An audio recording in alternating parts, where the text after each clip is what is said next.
welcome to another episode of Songs Nobody Asked Me For, the podcast about trying to be original in a covers world. I had a better name than that, didn't I? A bit of strapline a couple of weeks ago. I'm going to have to try and find that again, I think. Welcome. When is it? It is March the 20th. March the 20th. Very significant day today because we're playing a gig tonight. We're playing this gig. Look at that if you can see that. If you're watching on video, that's gig at the Cafe Momus with Craig Osmond. And first of our, what I would call first of our own booked collaboration gigs, and that's kind of pretty exciting really. So feeling good. The other exciting thing, I guess, is that we've had 4 days of sunshine, and for those of you that live in the UK and maybe you remember this, January, December, February were just, it rained the whole time. It didn't stop raining. And we've now had 3 or 4 days of sunshine, and it's cold, chilly, but do you know, it's so nice. And of course it perks everybody up for the sun to be shining and to be thinking, wow, yeah, that is what I need. I need the sun shining really. So that's good. This week, today actually, the podcast came out, and the one that came out, I noticed I did when I was outside. I did it about 3 days before Christmas. Well, I'm slowly catching up with myself now because I've had a couple of weeks when I haven't done these, and then I've done one and I haven't. And the last one I did with Craig, it was really enjoyable to sit and chat to Craig. I wasn't sure whether we ended up doing a bit of a sort of two blokes talking about technology type thing. I wasn't sure, and not even technology, because I don't know anything about it. He does, he knows lots about it, but I wasn't sure whether we were just being a little bit sort of into ourselves. But maybe this entire podcast is about being into yourself really, and believing in yourself. Maybe I could spin that in a positive way.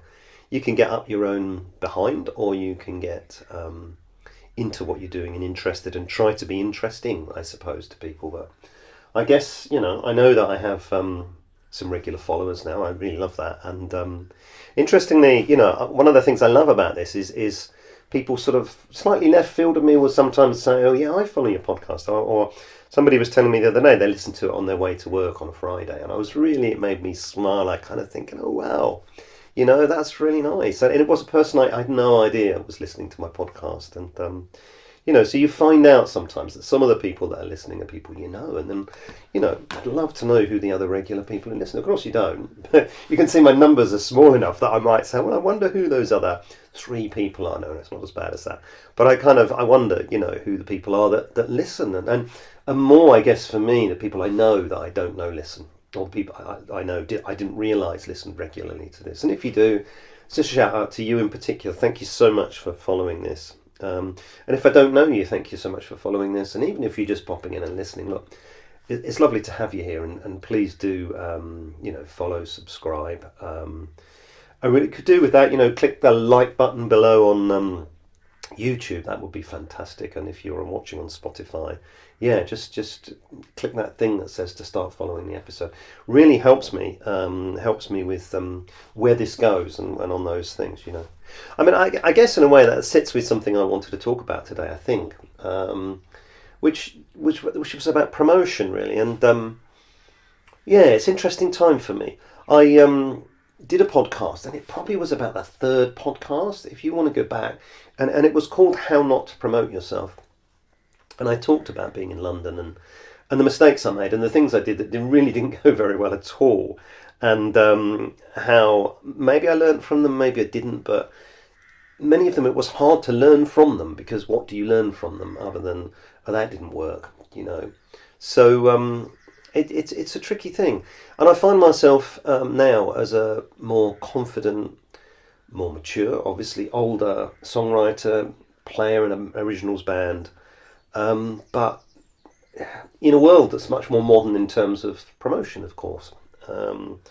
And that comes with its dilemmas. I mean, back in the day, you really were scrabbling around to find any way of getting a poster up somewhere, or a flyer, or a sticker, or getting people to sign up to some sort of mailing list. I don't think we ever tried mailing lists, but if you had a mailing list, you would literally have to be replying to mail, I suppose, or sending out flyers. That's what you would do, wasn't it? Yeah, you would send out. I belonged to a couple of sort of fan clubs briefly, when of bands, and they would send you It was quite exciting. About once a quarter, you'd get a letter which would have some stickers in it for the band, and a sort of news sheet of what they were doing, what they were up to, maybe a little poster of something. All of this stuff would come along. This visceral paper stuff that you would have. So, I might send you this lovely curved poster. I'm sticking it up again. It will, of course, have been and gone now, and I'm sure it was fantastic. I'm really looking forward to playing at Cafe Momus again. But this is the first time I've printed anything up for ages, and this is actually the only one. Whereas the gig that's coming up soon, for me, and will have already happened for you, is on the 24th of April. And that's the one I'm really focused on. I'm really trying to think about how I promote differently. And that's at the Roundabout. And this is the poster for that, which hopefully would have been around the place a lot. Bing. There we go. I don't know, because I really, at this point, am racking my brains thinking I need to think about how to promote this. And the things that I've done differently so far I'm going to say what usually happens is I put stuff on social media. But it's so difficult to work out. It really is a mystery to me. And maybe people who are really into this stuff, know this stuff, could tell me. But how I can put a poster up, or I could put a video up, and one person will look at it. Or I can put a poster up and a video up, and 50 people will look at it. And I can't work out the difference. And sometimes, of course, Facebook and Instagram both say, you post regularly to get people interested. But I think, if I put one there and I haven't posted for a while, maybe a lot of people will look at it. But then if I put another one up straight away and another one up straight away, they don't get looked at. But that's not always necessarily the case, so occasionally they do get looked at. It's a real mystery to me. And if I think about what comes onto my social feed on my own Facebook and Instagram pages, it's very random, and the Instagram is better at putting up things that actually I'm following or people that I'm following. But my own Facebook page, you're really looking between constant ads and invitations for you to like things and start following things to find anything from a friend or somebody you know. So the idea that I could target this seems quite difficult. I think there's a number of ways I need to do it. This is my plan in my head at the moment, but I probably need more. The more bit is to speak to young people and say, how do I promote this? And at the gig tonight, one of my sons is coming and some of his friends, and maybe I need to ask them, how do I really get this promoted? Because it's good to use the resources you have. Maybe that's a good way of promoting things. I am going back on Ocean City Radio, which again, I think by now I would have been on.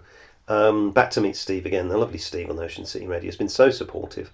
And to talk about what we're doing and the idea of the April 24th gig being the first one related to the podcast, songs nobody asked us for, and really trying to promote original music in Plymouth and the Southwest. That's the first thing I'm doing. We also tried, and we have done, or we will have done by now, but I don't know whether it will be out before the gig, to do a live session for Ocean City as well. But that took quite a lot of setting up, and then I'm still at this stage confused how it's going to work, because we're going to be doing it in the Marina Bar. We're going there 7 o'clock next Thursday.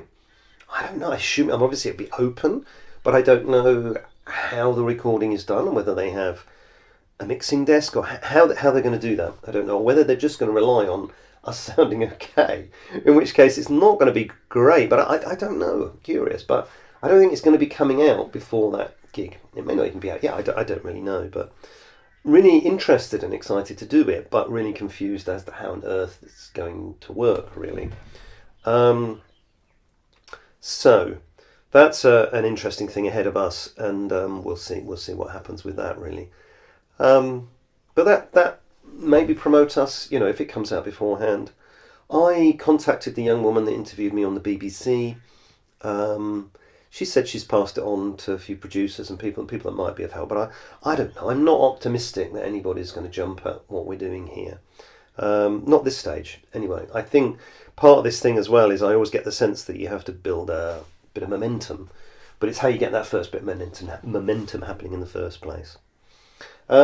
Physical posters and flyers. I think that's something I plan to do this week, is to get some flyers and posters made, so that we could actually be giving out some flyers at gigs that we play at, but maybe some posters around the place, really. Now, the other plus, and what I'm trying to do, is to use contacts in Plymouth University, which is literally just across the road. I teach on one of the courses, and I asked the trainees on the course whether it would be okay if I sent them a flyer for this, and whether they might be open to sort of either putting one up in a few places or letting people know about it, really. Because if we could get a good amount of students coming over to support the original music we're trying to encourage people to think about, then that would be a big win. And then I suppose the other thing is direct messaging of friends, people who know us, to say, look, we really, this is a bit of an experiment and we need it to work, really. Then we have the other bands that are playing with us. Rob C, hopefully, would have been, he's somebody with a lot of local connection. And, it'd be really good to be getting him to bring as many people along as possible. What I'd love is I think the venue sent me a confirmation, and they put down 50 people as what we were having. I'd love to have too many people there, 70, 80, 100 people there would be amazing, wouldn't it? But, I'd love to have 30 people there. It works in both directions, to sort of think, well, yeah, it's got to work both ways, really. But I can't think of anything else to do. I signed up to TikTok the other day, but I've not used it yet, and I don't know whether maybe I should try and use it specifically for the podcast and for this gig. I don't know. But then I haven't a clue how to do it any differently than the other two, and I suppose partly I wonder whether it makes any difference. Some people seem to swear by it, but I don't know. So am I missing something else, I think there are various platforms. There's a gig guide, and it's called Lemon something or other. I can't remember what it's called. That's how sad I am sometimes, but I've never used it, but people swear. But I know that Rob C uses it, and Ocean City were talking about putting the gig on it. I think it's a local gig guide. Lemon Tree, Lemon Drop, something like that. And if I remember it, I'll put a little thing on the bottom here to just say it's this. Well, I'll look it up afterwards, so I will remember it. It's whether I remember to put the thing on the video. That's always the dilemma. So it will go on there. I don't know. There must be other gig guides, places that I could put it out. I will try and promote it on the band's social media and on the podcast social media.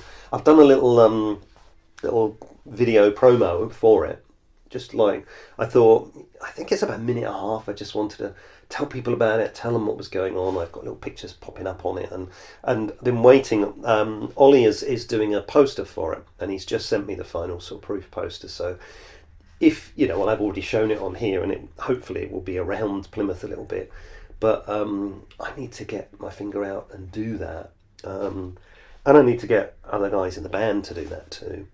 So it's a little bit of a sort of thing to get sorted out and get on top of, really. But I don't know. I think that some things seem to be promoted very well, and people seem to be into that promotion, and I don't really know how to do that. Maybe I need some sort of advice on that. I kind of think many of the videos and stuff that we put on, or the pictures we put on Facebook and Instagram, are really good. And some of them, a video of us playing live very often gets a lot of media attention. They seem to be the ones that people like. But then other times it'll be a random picture of one of us that is like a funny picture or something, and people seem to like that too. But how you maintain stability within that, I'm not sure. You have to keep doing more and more and more, and I think that's part of the dilemmas of our time, isn't it, really? That you're only there for a second, really. And I think of so many album launches and, just, big ones, sort of things you hear on the radio or on TV or wherever you might on social media about big bands or big performers, and things are very quick and it happens very quickly, and there's a big surge, and then I guess people carry on following and looking at them, but I don't know. Be interesting to know. I really wish I had some flyers for tonight, but I don't. I might try and print up a few. The problem with it is I want to print up some really small ones, and I really need to. Yeah, to do that at home here is not so straightforward. The quality won't be great, but maybe if I just did a couple of them, that might be quite useful. Yeah, maybe I'll do that. At a gig we're actually playing it, but I'm going to get some properly done because they'll be a lot better quality, really. I hope. Well, I hope they go well. I'm really excited about the gigs. I kind of gig tonight. I'm both nervous and excited. I start with my old man place. Oh, I can't be bothered to go and do that, and then slowly that evolves into get there, get set up, get excited.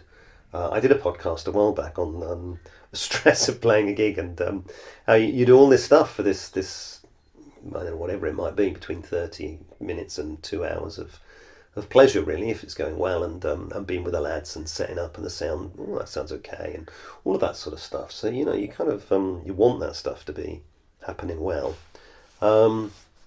So, yeah, it's all good stuff, really. I got an interview on Sunday afternoon for the podcast, Factor 50, they're called. Bristol-based band, and I'm quite excited about that. Looking forward to finding out a bit about the Bristol scene as well, because Bristol's a funny place for us down here in the southwest, because a lot of people talk about it as a southwest city, but maybe for us who live in Devon and Cornwall, it doesn't really count as a southwest city. I don't really know. You can see it as being on the tip of the southwest. You can see it as being a Midlands city at some level. But it's definitely seen as the southwest, and accents are not dissimilar. And I guess if you bring Somerset into the southwest, and then you're getting into Dorset, you've got all these places that are sort of southwest. But I suppose I've always thought of the southwest as being Devon and Cornwall mostly, but I guess be interesting. And I think the other thing, of course, it's a very big cosmopolitan city, whereas the two cities three cities in Devon and Cornwall, really, you're looking at Exeter, Plymouth and Truro. And they're nice cities. They're really, they've got a nice vibe to them. But they're small cities. They're not these big, multicultural, internationally renowned, diverse, cultural centres, really. Yeah, I think I was reading, or somebody was telling me that Plymouth had put in a bid for the cultural city of, I don't know when it's going to be, 2027 or whatever, but they didn't even get shortlisted, and as Exeter didn't either, I think. But Milton Keynes did, and I was kind of curious to know what Milton Keynes had on Plymouth. Plymouth is, if you've never been to Plymouth, you should come to Plymouth. It's a city of mixed blessings, I think there are some things that are very frustrating about Plymouth. They build really ugly shopping centres, and they don't have a lot of ambition sometimes. But in other ways, the location of it, the Barbican, the Hoe, they're beautiful. And, right out on the ocean. It's called Britain's Ocean City, because I think it's the only city that's on that borders the Atlantic Ocean. And so it's an ocean city. And it has lots of things happening and lots of things going on in small ways, and in ways that I often think could be done better. But, in other ways, at least they're around, and there's beautiful countryside. You're right next to Dartmoor. Oh, I feel like I'm selling it to the tourist board. I'm going to be part of the local tourist board, but it's a great place to be, Plymouth. And we brought up 3 children there, and it was a lovely place to bring up 3 children. But it's a bit of a sleepy city by comparison to others, and I've talked on the podcast about how hard it is to be moving forward in a smaller city like this, where there's not so many venues to play. And so if you're playing in Plymouth, but you're also playing in Cornwall and in Devon, and it means you're playing all over the place. Well, I'm curious to know with Factor 50 whether there's, playing in Bristol, there's many more venues that a band can play in. So maybe it's easier to become established in that city. I don't know. Maybe that's another part of it all. Anyway, look, I'm going to be trying to kick myself up the butt to really get into promoting this over the next few days, and really hope that it goes well, really. And and hopefully some of you, if not all of you, will have been along to the gig and supported us. And then we move into October when we have another one. Okay, look, that's me done. My name's Nigel. I am the lead singer and the songwriter of the Plymouth UK-based indie funk band The Curve, and really invite you to follow us on by searching #Music The Curve. You'll find us. You can find us on Spotify, Facebook, Instagram, as you know, because I've been talking about that.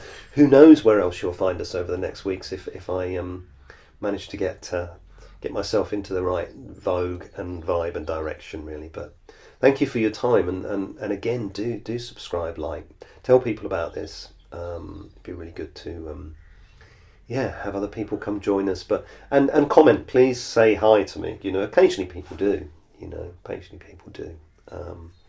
and that's really nice. Okay, I'm off. I'll see you later.